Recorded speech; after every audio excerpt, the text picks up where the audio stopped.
C'est l'heure des finitions pour l'artiste peintre Agathe Verschaffel.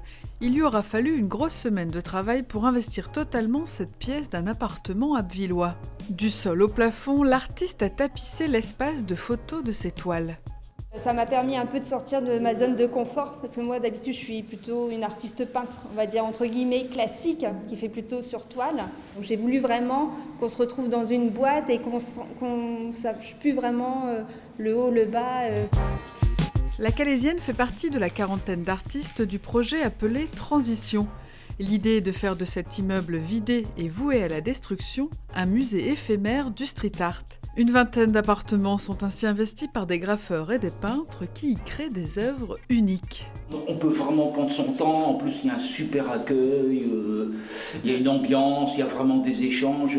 Et on a même une dame qui est montée ici, qui est venue voir, qui a regardé, et on a vraiment senti l'émotion, elle avait les larmes aux yeux, etc. Et ici, dans le quartier populaire des Platanes, l'initiative plaît et les riverains seraient même presque déçus de voir l'immeuble rasé dans quelques mois. Apparemment, le grave c'est fait aussi pour disparaître, malheureusement. Là, c'est un peu la transition entre les gens, ils ont quitté les derniers logements ces derniers jours. Là, il va y avoir le musée éphémère et après, une nouvelle vie pour le quartier. Ça change du coup l'image du quartier, donc ça renvoie une image très positive, histoire de dire, voilà, il se passe des belles choses dans le quartier.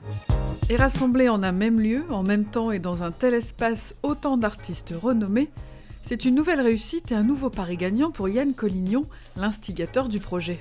Déjà l'année dernière, on avait déjà monté un beau projet autour de Basquiat, mais là je pense que c'est encore une marche supplémentaire avec beaucoup plus d'ambition et je pense pour la ville, même pour les régions Hauts-de-France, je pense que c'est important un lieu comme ceci parce que je pense que ça va faire venir beaucoup de touristes. Donc on espère que ce lieu va vivre le plus longtemps possible. Et pour faire connaître encore cette culture au plus grand nombre, ce lieu exceptionnel mais éphémère sera ouvert au public à la mi-décembre et le restera jusqu'à ce que les bulldozers se mettent à leur tour à l'œuvre.